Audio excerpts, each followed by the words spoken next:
Bapak Ibu silakan. Kelihatannya tadi ada Pak Dahroni ya. Assalamualaikum warahmatullahi wabarakatuh. Waalaikumsalam. Silakan Pak Dahroni. Terima kasih Ustadz. Maaf tadi terlambat tertahan hujan di masjid Ustadz. Alhamdulillah. Nggak apa-apa Pak. Ini Ustadz, maaf.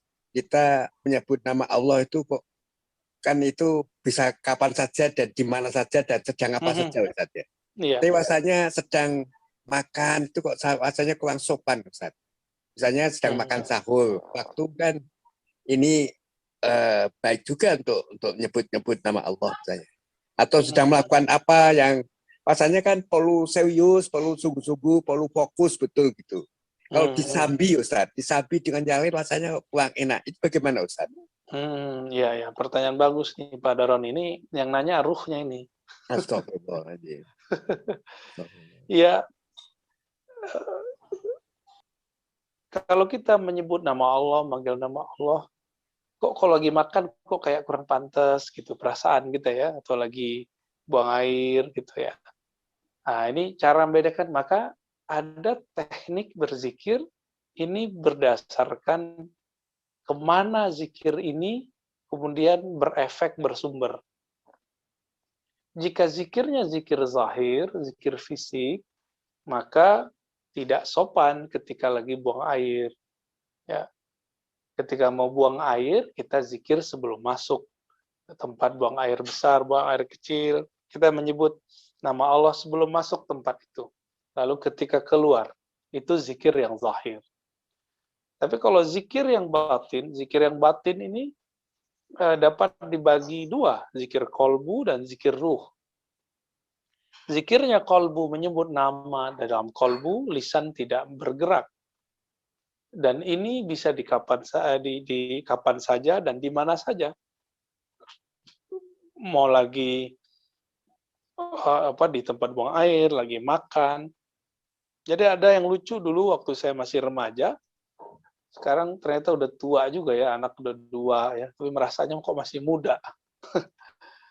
Dulu saya masih ingat ya, ada 2 teman saya debat, satu sufi, satu salafi. Si salafi suka bida-bidahin si sufi ingin mempertahankan dirinya. Sampailah perdebatan mereka mengenai cara berzikir lagi makan, seperti yang digambarkan Pak Dahroni tadi. Akhirnya sang sufi nanya, salafi, kapan kalau ente lagi mau makan, itu cara zikirnya gimana? Baca doa, Bismillah, ya, Allahumma barik lana, sampai akhir beberapa jawaban dia. Si sufi ini nanya lagi, loh itu zikir sebelum makan, kalau lagi makan gimana caranya? Kan lidah kamu lagi ngunyah-ngunyah. Bengong juga si salafi ini. Wah, di sini saya kemudian belajar, oh iya ya, berarti ada zikir yang bukan di lisan ini, tapi ada zikir di selain lisan ini, yaitu di kolbu. Ya udah, itu udah menang telak ya saat itu. Disitulah saya mulai tertarik belajar tentang ilmu kolbu, menyaksikan perdebatan 2 sahabat saya tadi. Jadi gitu Pak Dahroni, tinggal dibagi, ini zikir zahir atau zikir batin, zikir lisan atau zikir kolbu. Yang ketiga itu zikir ruh. Zikir ruh itu Pak Dahroni, itu zikir ma'rifat, mengenal. Zikir merasa memandang, merasa dipandang Allah. Dan itu anugerah dari belajar zikir, mengamalkan nama Allah. Silakan dipelajari nama-nama ini, dibaca namanya, siapa tahu Allah bukakan kolbu kita, sehingga bisa merasakan ruh ini, melihat Allah Subhanahu wa Ta'ala, atau seakan-akan melihat, seakan-akan mendengar dan didengar olehnya. Kira-kira gitu Pak Dahroni, wallahu a'lam. Baik, cukup Pak Dahroni. Baik, yang lain masih ada? Silakan di-unmute. Ya, Ustadz, bukannya ketika sedang makan itu justru saat yang sangat baik untuk berzikir. Karena Kapan, Bu? hanya ketika sedang makan itu adalah saat yang untuk zikir. Karena ketika makan, kita itu mengingat Allah. Terima kasih Allah, Engkau telah memberi aku makan, telah menumbuhkan tanaman ini untukku. Engkau telah memfasilitasi tubuhku bisa menerima semua ini dan menjadikan kesehatan untukku dan sebagainya dan sebagainya. Itu ketika kita sedang makan, bukannya pikiran, hati, dan jiwa kita itu menuju Allah dengan lafaz-lafaz seperti itu. Bagaimana, Ustaz? Ya, itu secara maknawi ya. Jadi tadi saya sebut ada zikir zahir. Zikir zahir itu membaca dengan lisan, termasuk pemaknaan dengan akal pikiran, itu zikir zahir. Jadi akal kita kemudian mencoba memaknai bagaimana kita makan, siapa yang beri makan. Itu termasuk zikir yang zahir. Itu kalau lagi ngelamun bisa hilang juga, Bu. Tapi kalau zikir kolbu dia bisa bertahan. Tapi zikir kolbu pun nanti bisa terganggu. Yang nggak terganggu itu zikir ruh, zikir pengetahuan, zikir keilmuan, zikir ma'rifat kepada Allah, bahwa kita merasa memandang dan dipandang oleh Allah Subhanahu wa Ta'ala. Ini gimana zikir? Ya. Ya, Pak Rozin. Jadi di dalam batin kita, hati kita itu yang menyebut Allah, ya Allah, ya Allah, gitu sambil makan, sambil ngapain pun ya Ustaz ya. Jadi seolah-olah kita masuknya ke makrifat itu tadi ya. Jadi Allah memandang kita, jadi Allah memperhatikan kita gitu sehingga terkontrol tingkah laku perilaku kita ya Ustaz. Betul. Kapan Allah memandang kita? Apabila kita menyebut namanya. Maka sebutlah namanya, dia akan melirik kepada kita. Ya.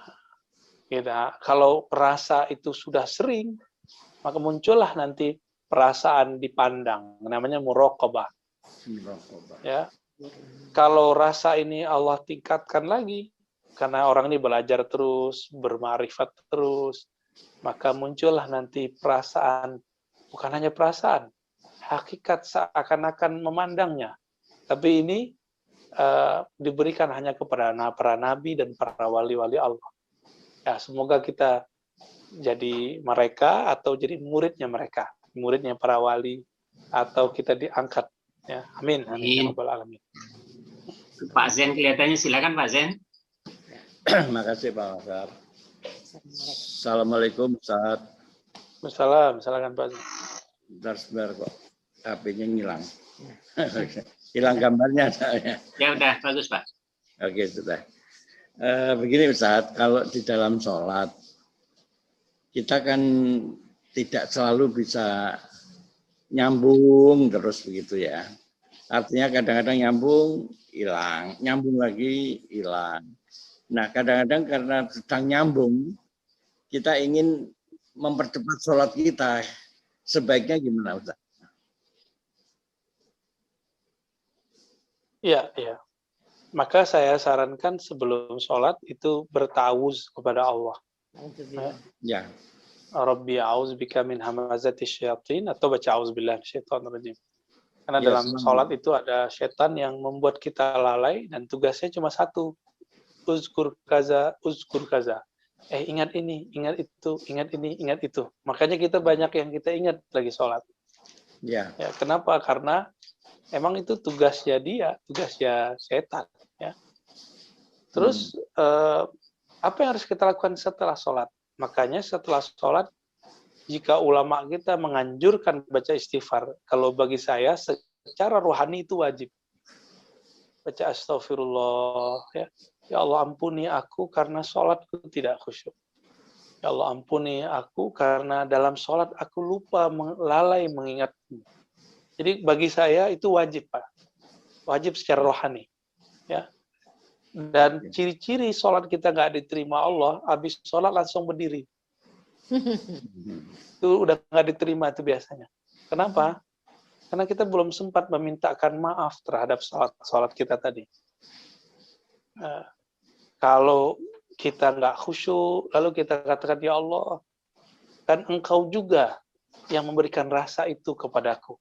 Jika rasa itu tidak muncul, tolong ampunkan kami ya Allah dan berikan rasa hati ini terhubung kepada Engkau.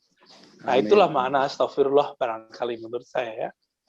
Lalu kita berdoa di dalam doa-doa kita, ini ala dzikrika. Ya Allah, bantu kami menyebut nama Engkau. Jadi kalau Allah nggak bantu, ya kita nggak bisa ingat dia. Ya. Nah, dengan dasar inilah kita nggak pernah dan tidak boleh berbangga dengan zikir dan jumlah-jumlah bacaan yang kita capai. Kenapa? Semuanya adalah anugerah dari Allah Subhanahu wa Ta'ala. Gitu Pak Zen ya, minta bantuan Allah dan minta ampun kepada Allah. Terima kasih Ustaz. Assalamualaikum. Ya, sama.